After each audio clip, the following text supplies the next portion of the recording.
Bassano 1-0, diciamo insomma, perché oggi si gioca in contemporanea ovviamente. Per un attimo si era alzato dalla panchina del Verona Pickelman, aveva accennato il riscaldamento, poi è stato però richiamato. Evidentemente questa potrebbe essere la carta che giocherà Mandorlini nel secondo tempo.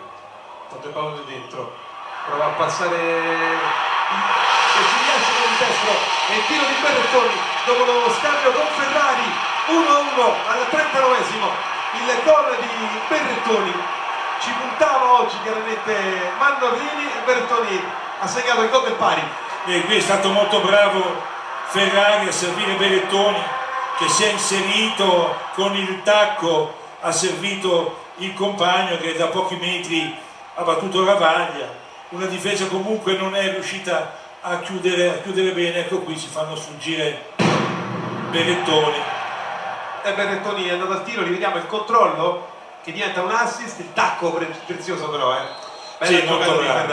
Però i difensori si sono lasciati scappare Berrettoni va a chiudere l'1-2, nessun difensore appunto si mette sul triangolo e Berrettoni da pochissimi metri con l'interno del piede destro mette in rete. Non può sbagliare, sentiamo Piccinelli per le reazioni a bordo campo. Cristiano. Sì, Berrettoni è andato a cercare subito il tecnico Mandorlini, abbraccio veramente di estrema gioia per il tecnico, tra il tecnico e l'autore della rete del pareggio del Verona, mentre la...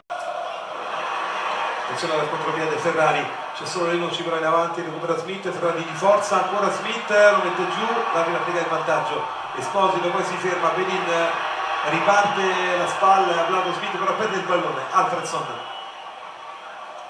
Va via in velocità, Smith rientra ancora, Alfredson mette il pallone sul destro, morbido dentro, attenzione all'inserimento della nostra opposta e c'è il gol sul secondo gol in posizione regolare. Il gol del 2-1 arriva fulmineo da parte di Russo, 2-1 del Verona. Alfredson sta facendo la differenza, dai suoi cross arrivano i pericoli, in questo caso una difesa della Spal che si fa tagliare come il burro da questo cross dalla sinistra verso la destra, si dimenticano Russo che solo davanti a Ravaglia tocca con l'esterno del piede, mette in rete. Anche in questo caso una difesa che si fa sorprendere da questo cross a rasoterra. Era abbastanza poi leggibile, direi, perché guarda, lui rientra da lì, può andare soltanto al cross e l'inserimento di Russo che è in posizione regolare. Anche in questo caso sì, cercano di attuare la tattica del fuorigioco.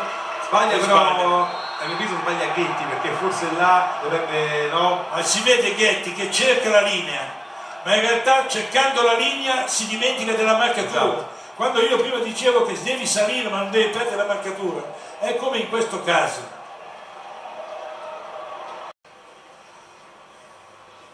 Esposito, Lenoci, Esposito, verticale sempre per Lenoci, pallone che filtra, all'occhio a Mancini con il fondo e la corrente di fatto di Portella, perché ha messo in mezzo Mancini e c'è stato il tocco di un difensore della Spalla. Sono 3-1 al 32esimo. E qui è riuscito ad arrivare sul fondo, nessuno l'ha contrastato, non c'era neanche un compagno libero, ha messo questa palla al centro, è stato intercettato, autogol netto. Qui lo vediamo, Mancini e Belleri gli ha sbattuto contro, gli ha sbattuto proprio sul petto. Sembrava Portella che era vicino, invece a Belleri e quello qua. La palla era dentro, sì, la palla era completamente dentro. Sfortunato. È un gol importante. Sfortunato, questo. Sì. Ma è un gol che probabilmente, ma per calcio mai dire mai, però probabilmente può chiudere la partita. Sì, da come stanno andando le cose sta legittimando il risultato, molto sfortunato Belleri che